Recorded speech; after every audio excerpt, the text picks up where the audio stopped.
નમસ્કાર, હું છું પ્રિયંકા. તમે જોઈ રહ્યા છો સિટી કવરેજ ન્યૂઝ. આજના મુખ્ય સમાચાર. જૂનાગઢ મહાનગરપાલિકાને સરકાર દ્વારા કરોડો રૂપિયાની ગ્રાન્ટ આપવામાં આવે છે અને આ ગ્રાન્ટમાંથી વિકાસના કાર્યો કરવામાં આવી રહ્યા છે. જોકે તેમ છતાં પણ જૂનાગઢની જનતાને વિકાસ દેખાતો નથી. રોડ, રસ્તા, ગટર, પીવાના પાણી, સ્ટ્રીટ લાઇટ, સફાઈ જેવી પ્રાથમિક સમસ્યા પણ હજુ સુધી અનેક વિસ્તારોમાં હલ થઈ શકી નથી.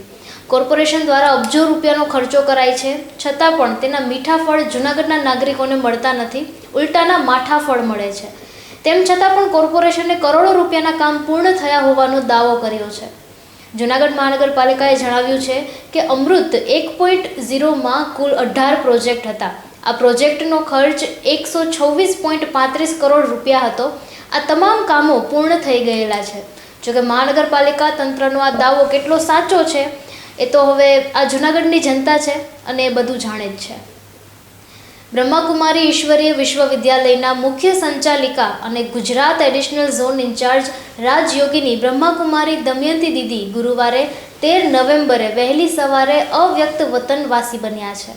તેમની અંતિમ યાત્રા બપોરે 3:30 વાગ્યે ગિરનાર દરવાજા સ્થિત બ્રહ્માકુમારી સંસ્થાથી શરૂ થઈ અને સાંજે 4:30 વાગ્યે અંતિમ સંસ્કાર માટે સોનાપુરી સ્મશાને પહોંચી હતી.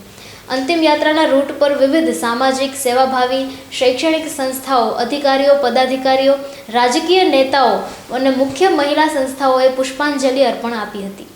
આરોગ્ય મંત્રી પ્રફુલ પાનછેરિયાના જણાવ્યા અનુસાર કાર્ડિયોલોજી અને કાર્ડિયોવાસ્ક્યુલર થોરેસિક સર્જરીમાં ક્ષતિ બદલ જામનગરની જેસીસી હાર્ટ ઇન્સ્ટિટ્યૂટને પીએમજેવાય મા યોજનાની કામગીરીમાંથી સસ્પેન્ડ કરાઈ છે. આ હોસ્પિટલને કુલ 105 કાર્ડિયક પ્રોસિજરમાં ગેરરીતિ બદલ ₹6 લાખનો વધુનો દંડ અને ડોક્ટર પાર્શ્વ વોરાને સસ્પેન્ડ કરાયા છે. જૂનાગઢને સ્વતંત્ર કરાવી સરદાર વલ્લભભાઈ પટેલ 13 નવેમ્બર 1947ના રોજ સોમનાથ પહોંચેલ હતા. ત્યારે સોમનાથ મંદિરના જીર્ણ અવશેષો જોઈને સરદારનું હૃદય દ્રવી ઉઠ્યું. તેઓએ સોમનાથ મંદિરના પુનઃનિર્માણ માટે સમુદ્ર જળ હાથમાં લઈને સોમનાથ મંદિરના જીર્ણોદ્ધાર માટે સંકલ્પ કર્યો હતો અને આજ રોજ આ સંકલ્પને 78 વર્ષ પૂર્ણ થયા છે.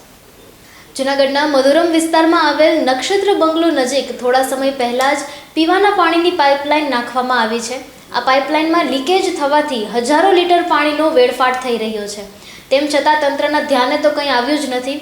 હજુ તો પાણીની પાઇપલાઇન નખાઈ છે, કનેક્શનો પણ અપાયા નથી. ત્યાં જ પાણીની લાઇન લીકેજ થઈ રહી છે. તેથી કામગીરી સામે પણ સવાલો ઊભા થઈ રહ્યા છે.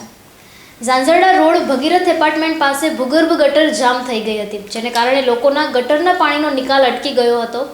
આ અંગેની ફરિયાદ કરવામાં આવતા મહાનગરપાલિકા દ્વારા જેટિંગ મશીનને મોકલવામાં આવ્યું હતું.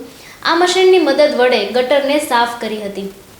આમ જૂનાગઢ શહેરમાં કરોડોના ખર્ચે ભૂગર્ભ ગટર બનાવાઈ હોવા છતાં પણ સ્થિતિ હતી તેમ જ રહી છે.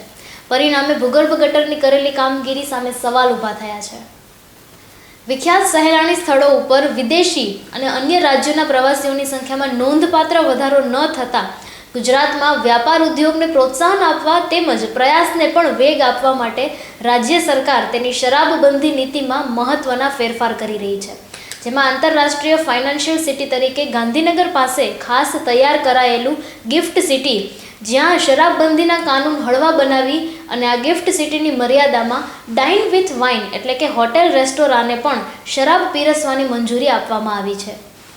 તે જ રીતે હવે ગુજરાતના નવા પર્યટન સ્થળ બની રહેલા સ્ટેચ્યુ ઓફ યુનિટી, કચ્છના 100 દિવસના રણોત્સવ અને સુરતના નવા તૈયાર કરાયેલા ડાયમંડ બુર્સમાં હવે શરાબબંધી હળવી કરવાની તૈયારી છે અને તેની જાહેરાત આગામી 2 સપ્તાહમાં વિધિવત રીતે કરવામાં આવશે. સિટી કવરેજ ન્યૂઝના ડેઇલી અપડેટ માટે અમારી ચેનલને લાઇક કરો, શેર કરો અને સબસ્ક્રાઇબ કરો. આવતીકાલે મળીશું ફરી નવા સમાચારો સાથે. City coverage news Junagadh.